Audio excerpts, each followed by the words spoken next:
कि अभी ये लड़ाई यही चल रही है कि असली शिवसेना मेरी है तुम्हारी। अब वही एनसीपी में भी लड़ाई है कि असली एनसीपी शरद पवार की है या अजित पवार की है। शरद पवार के रहते हुए कोई एनसीपी छोड़े और अपनी व्यक्तिगत हैसियत बना के रखे एनसीपी के वोट बैंक के बीच में। 14 सीटें एमवीए को मिलेंगी और जो 14 सीटें होंगी वो एनडीए को मिलेंगी। एमवीए के पास जो भी 50% प्लस वोट एक समय आप दिखा रहे थे, क्या वो इंटैक्ट रहेगा? उतने कैडर के मन के अगेंस्ट जाके भी बीजेपी अगर ये काम कर रही है तो उनको शायद दो चीजों का विश्वास है। सिर्फ ये जो 2014 के बाद जो डिक्लाइन हुआ है राष्ट्रीय स्तर पर कांग्रेस का, वही डिक्लाइन हमको महाराष्ट्र में देखने मिला। ये पार्टियों से ज्यादा स्ट्रीम्स कहना ज्यादा बेहतर होगा कि स्ट्रीम्स में बढ़ गए हैं, पार्टियां स्ट्रीम्स में गई हैं।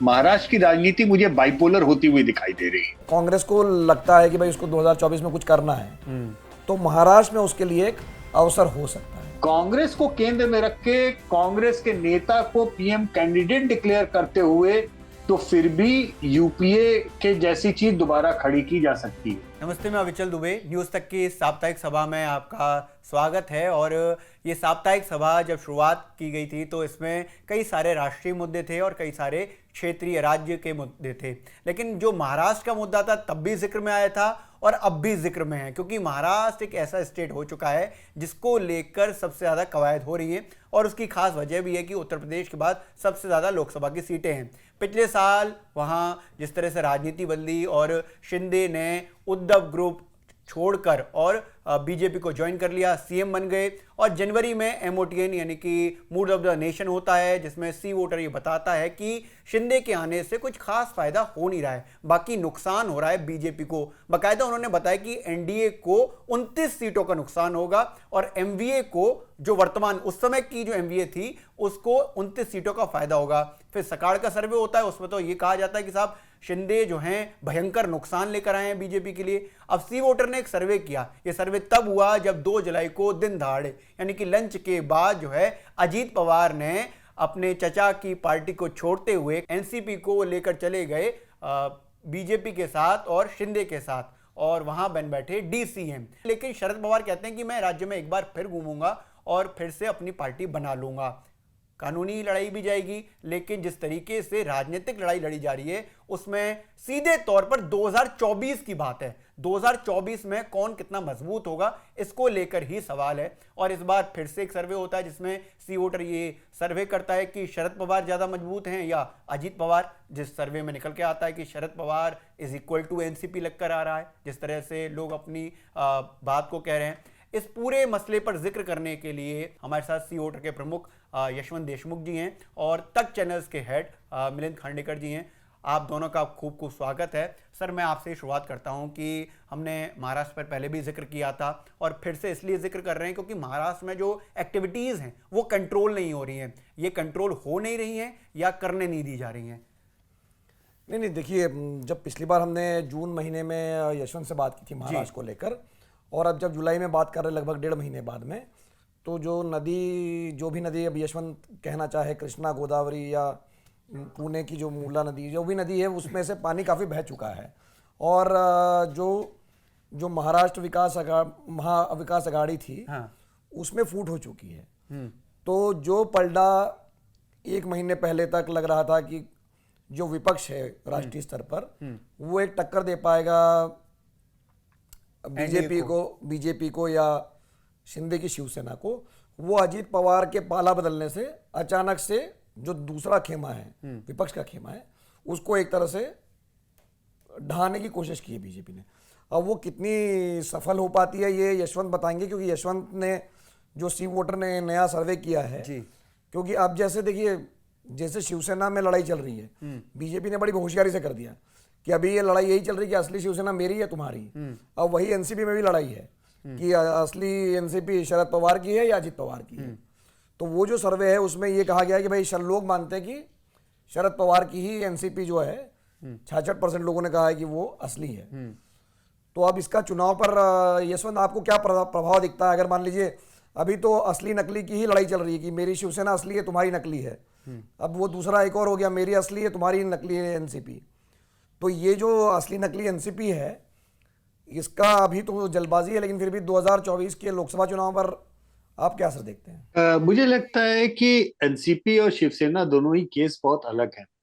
शिवसेना के केस में बाळा साहब आज उपस्थित नहीं है। उनके बेटे और बाकी पार्टी वालों के बीच की लड़ाई है, और उसमें एक बहुत बड़ा मसला ये था कि उनके बेटे ने कांग्रेस से हाथ मिलाया हिंदुत्व को छोड़ के, जो बाळा साहब कभी भी शायद स्वीकार नहीं करते। इसलिए वहां पे रैंक एंड फाइल का डिवीजन लाजमी है, और वो एक अलग विषय है। यहाँ शरद पवार स्वयं अभी सशरीर अच्छे खासे एक्टिव मौजूद है, इसलिए ये वैसी स्थिति हो गई कि अगर शिंदे साहब की हिम्मत होती बाळा साहब के जीवित रहते हुए शिवसेना को दो फाड़ करने की, और अगर करते तो उसका कितना वो सफल होते।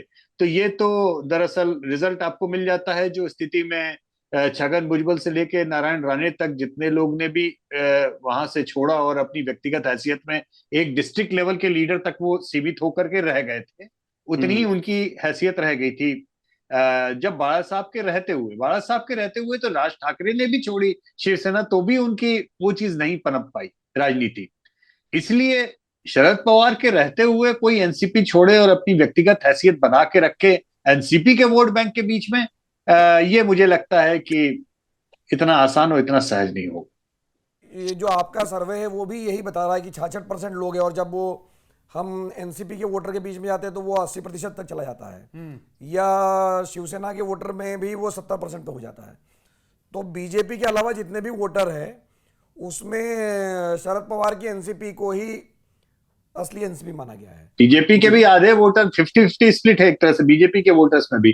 तो जो भी वहां पे राजनीतिक समझ रखने वाले लोग हैं उनका मानना बहुत साफ है कि अभी भी असली जो राजनीतिक पूंजी है एनसीपी की, वो शरद पवार के साथ नहीं, वो अजीत पवार के साथ नहीं। तो क्या एमवीए का जो वोट परसेंटेज था वो क्या इंटैक्ट रहेगा? मतलब क्या, जैसे हमने देखा कि भाई एकनाथ शिंदे को ले लिया, फिर भी एक साल भर बाद भी बीजेपी कोई फायदे में नहीं दिख रही थी। जो आपने पिछला सर्वे किया था उसमें आपने बताया था कि 34 सीटें एमवीए को मिलेंगी, और जो 14 सीटें होंगी वो एनडीए को मिलेंगी, और 29 का नुकसान एनडीए को और 29 का फायदा एमवीए को। बड़ा फायदा है। तो अगर यशवंत, मैं ये आपसे पूछ रहा हूं, अभी आपने सर्वे नहीं किया, आप करने वाले अगले महीने आने वाला है, लेकिन आपका आकलन क्या है कि अगर मान लीजिए एनसीपी के वोटर या कांग्रेस के वोटर या शिवसेना के वोटर जो कि एमवीए के वोटर है, वो अगर मानते हैं कि भाई शरद पवार ही असली नेता है या वही एनसीपी असली है, तो क्या एमवीए के पास जो भी 50% प्लस वोट एक समय आप दिखा रहे थे, क्या वो इंटैक्ट रहेगा?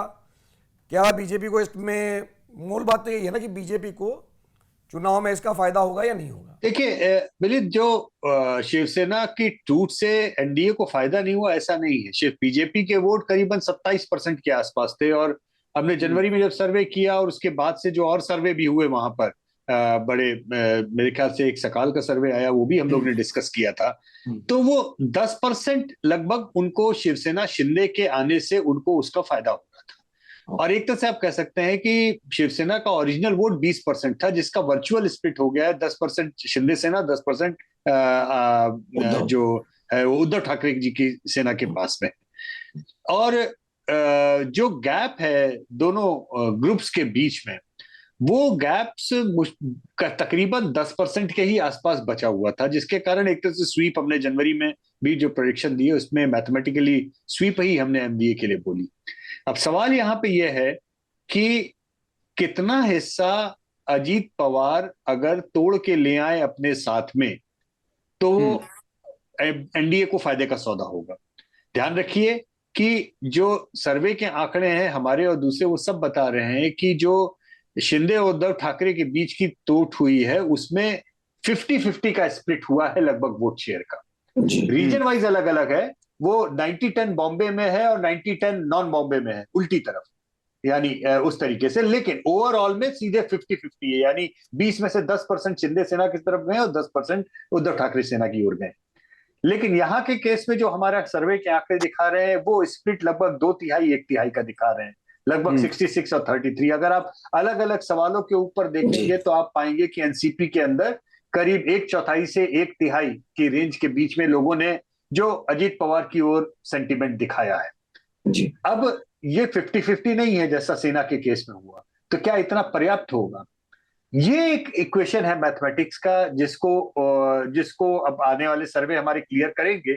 लेकिन जितने अभी तक आंकड़े हैं, मुझे उससे लगता है कि अगर जो भी 16-17% एनसीपी का कोर वोट है, उसमें से अगर 1/3 यानी 5%, 6% भी अगर खींच के ले जाते हैं अजीत पवार, तो उतना बीजेपी या एनडीए के लिए 37+6 यानी 42 डिग्री 40% के तो डेफिनेटली ऊपर, 40 के ऊपर 42-43% तक पहुंचने के लिए उतना पर्याप्त होगा।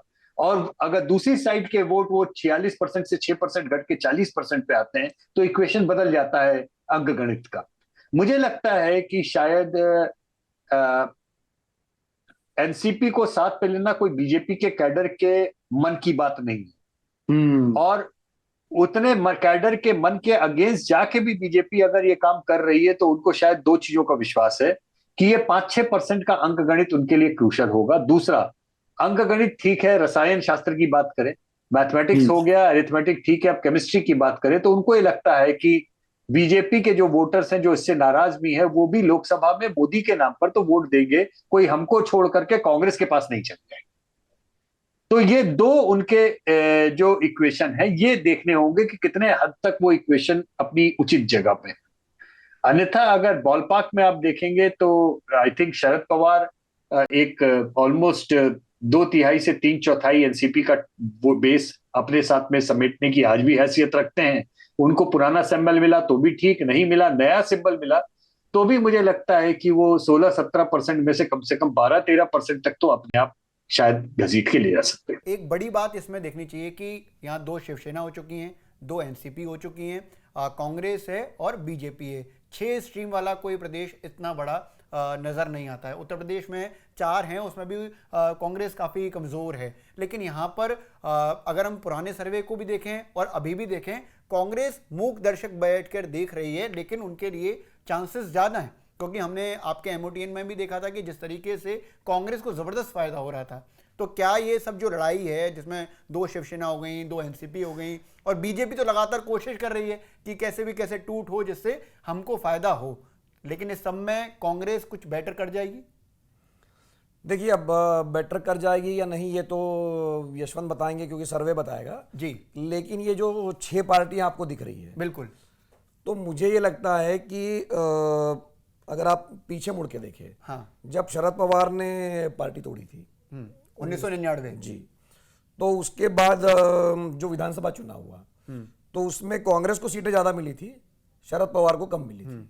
ये मतलब अगर शरद पवार अपने साथ लगभग जैसे पार्टी ले गए थे, लेकिन बावजूद इसके शरद पवार कांग्रेस से ज्यादा सीटें नहीं ले पाए। उनको कांग्रेस के साथ समझौता करना पड़ा, जबकि वो सोनिया गांधी के खिलाफ गए थे बगावत करके। तो उनको मैं बोल रहा हूँ, कांग्रेस इतनी मजबूत पार्टी है कि जब शरद पवार ने कांग्रेस छोड़ी थी तब भी कांग्रेस की सीटें ज्यादा आई थी।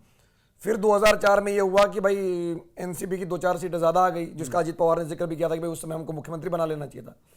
तो 2009 में भी कांग्रेस ने अपने आप को आगे रखा था।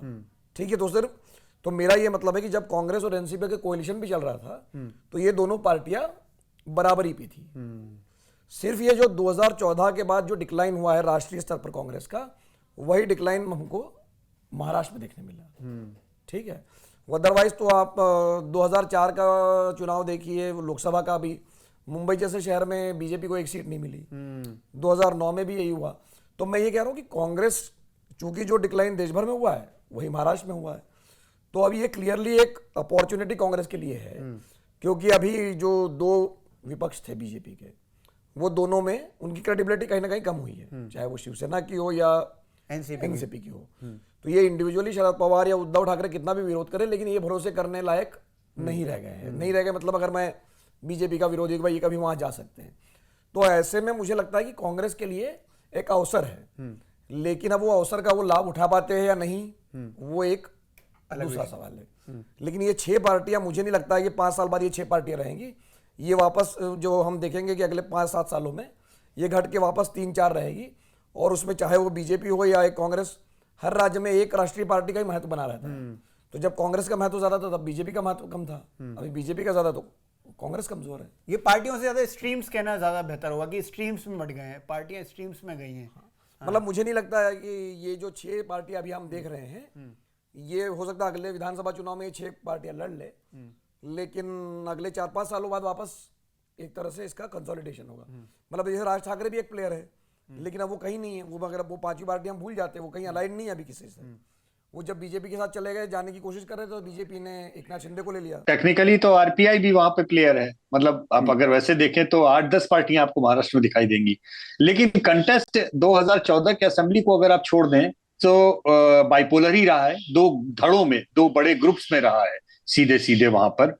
और ये हो सकता है, मिलिंद जो कह रहे हैं उसमें मुझे दम लगता है कि अगले 1.5-2 साल की राजनीति के बाद में कागज पे भले ही 6-7-8 पार्टियां रहें, लेकिन महाराष्ट्र की राजनीति मुझे बाइपोलर होती हुई दिखाई दे रही है, और वो कंप्लीट बाइपोलर हो जाएगी। मुझे ऐसा लगता है कि शायद कांग्रेस के लिए ये बड़ा स्वर्णिम अवसर है। मुझे समाव ये लगता है, कांग्रेस जो कि इन 4 बड़ी पार्टियों में चौथे नंबर की पार्टी हाशिए पे जा चुकी थी, ये उसके लिए बहुत गोल्डन अपॉर्चुनिटी है अपनी पार्टी, अपने ब्रांड को रीबिल्ड करने का। जैसे जैसे बीजेपी बढ़ती जा रही है, कांग्रेस के पास में भी वहां पर अपॉर्चुनिटी है अपोजिट साइड को लेने का, लेकिन ये उनके ऊपर डिपेंड करता है कि वो कितने एग्रेसिवली इस मौके का फायदा उठाते हैं, कितने एग्रेसिवली लड़ते हैं। अभी तक तो एग्रेशन दिखाया है, क्योंकि जितनी मेरी जानकारी है उन्होंने नेता विपक्ष के लिए फ्लोर पे अपना दावा ऑलरेडी कर दिया है या करना चाहते हैं। एक बार चेक कर लीजिएगा। मतलब उन्होंने इस मौके को हाथ से जाने नहीं दिया, उन्होंने मौका को बचा के रखा है कि अगर एनसीपी में फूट होती है और एनसीपी नहीं है तो हम नेता विपक्ष बने फ्लोर के ऊपर। तो उसके लिए एक स्वर्णिम अवसर है, लेकिन ये स्वर्णिम अवसर पार्टी खड़ा करने का है। ये स्वर्णिम अवसर मुझे नहीं लगता कि बड़ी तादाद में सीटें जीतने का है अभी तुरंत पहले झटके में। सीटें बड़ी तभी आएंगी जब वो पार्टी को खड़ा करने में ताकत लगाएंगे। कांग्रेस की जब भी सरकार बनी, 2004 में बनी या 2009 में बनी, तो महाराष्ट्र का या आंध्र प्रदेश, जो यूनाइटेड आंध्र प्रदेश था, मतलब तेलंगाना से पहले, उसका बहुत बड़ा योगदान था। बिल्कुल ठीक है, तो अगर हम महाराष्ट्र पे लौटे तो मेरा ये कहना है कि अगर कांग्रेस को लगता है कि भाई उसको 2024 में कुछ करना है, तो महाराष्ट्र में उसके लिए एक अवसर हो सकता है, मतलब जो हमने बात की है। तो बाकी तो देखिए, वो जो आप बोल रहे हैं कि जो 17 तारीख को इनकी मीटिंग है, 18 तारीख को ये मीटिंग है, लेकिन एक बात जरूर है कि जो पटना से बेंगलोर तक जाने में बीजेपी ने जो बीच रास्ते में महाराष्ट्र पड़ता है, वहां पर जो खेल किया है, तो एक तरह से परसेप्शन की लड़ाई तो जीत ली कि भाई ये देखो, ये तो एक नहीं है। ठीक है भाई, ये इनके यहाँ तो एक नहीं है। अब आप कह लो वो पार्टी चुरा ली, ईडी आईडी जो भी कर ली, लेकिन ये तो आपको कहीं ना कहीं, और जिस अगली बार भी उस जो मीटिंग में जो लोग बैठेंगे, तो पता नहीं उसके अगली मीटिंग में कौन होगा और कौन नहीं होगा। राष्ट्रीय लेवल पे अल्टरनेटिव की तरह उभरने के लिए आज कर्नाटक में, बेंगलोर में रैली करेंगे कांग्रेस के आमंत्रण पे, निमंत्रण पे, और उसमें अगर नीतीश कुमार को नेता घोषित किया जाता है, नीतीश कुमार बेंगलोर की रैली में क्या कहेंगे बेंगलोर वालों को कि आप मुझे प्रधानमंत्री बनाइए, बेंगलोर को मैं पटना बना के दिखाऊंगा। किस नैरेटिव की बात करेंगे वो? ये सारी चीजें मायने रखती। नीतीश कुमार जी का अपना खुद का ब्रांड इक्विटी इतना डाइल्यूट हो चुका है कि मुझे नहीं लगता कि वो कहीं से भी एसेट साबित होगा। नीतीश कुमार जी का लास्ट, अगर आप याद कीजिए, एमओटीएन, अगर मैं गलत नहीं हूं, शायद 1.5 या 2% की नेशनल रेटिंग थी उनकी। राहुल गांधी जी की नेशनल रेटिंग खराब, सितारे गर्दिश में होने के बाद में भी नीतीश कुमार से 6 या 7 गुना ज्यादा है। तो कैसे ये संभव है? तो ये चीजें अभी आएंगी, ये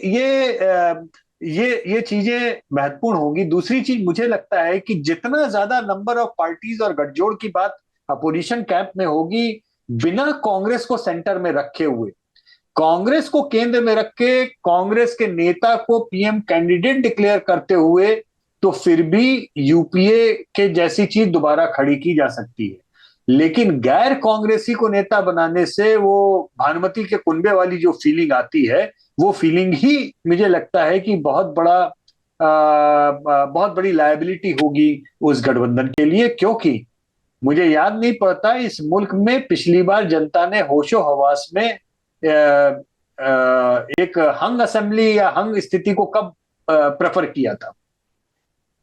2014 के असेंबली इलेक्शन के बाद में भी जो हंग असेंबली महाराष्ट्र की आई थी, उसमें भी बीजेपी सत्ता के नंबरों को बिल्कुल पास तक पहुंची हुई थी। बिल्कुल। तो जो क्लैरिटी है पब्लिक की, आप कर्नाटक में आपने देखिए, जो पिछली बार कांग्रेस जब हारी थी, बीजेपी केवल 4-5 सीट पीछे रह गई थी बहुमत के नंबर से। तो जनता बहुत क्लियरिटी के साथ में, जनता खिचपिच सरकार, अस्थिर सरकार, चूचू का मुरब्बा, ये तमाम जो चीजें प्रयोग होती हैं जनता के बीच में, जिसके ऊपर संवाद होता है, वो पसंद नहीं करती। इस अपोजिशन रैली को, अपोजिशन कैंप को अगर ये चाहते हैं वास्तव में गंभीरता के साथ में जनता ले, तो उन्हें कांग्रेस को केंद्र में रखना ही पड़ेगा। इतना ही नहीं, कांग्रेस के नेता को के प्रधानमंत्री के रूप में सामने प्रोजेक्ट करके सामने रखना पड़ेगा। ये रीजनल पार्टी को केंद्र में रख के और रीजनल पार्टी के नेता को प्रधानमंत्री का या एक अल्टरनेटिव उस तरीके का प्रयोग करके, मुझे नहीं लगता कि उससे लाभ होगा। कौन सा कुनबा भारी रहेगा? एक कुनबे का मुखिया क्लियर है, एक कुनबे का मुखिया क्लियर होने में थोड़ा वक्त लगेगा, लेकिन लगातार हम साप्ताहिक सभा में आपको बताते रहेंगे कि कुनबों में चल क्या रहा है, कौन लड़ रहा है, कौन समझ रहा है, कौन बैठ गया साथ में, और देश किसका। हमारा एक नया शो है और इस शो में हम कुछ कोशिश ये करेंगे कि जिस तरीके से देश में जो लगातार बदलाव हो रहे हैं, पॉलिटिकली बदलाव, उसको आप तक जरूर पहुंचाएं। आप हमारे साथ जुड़े, आपका खूब खूब शुक्रिया, आप दोनों का खूब शुक्रिया, और फिर से जुड़ेंगे ऐसा पूरा विश्वास।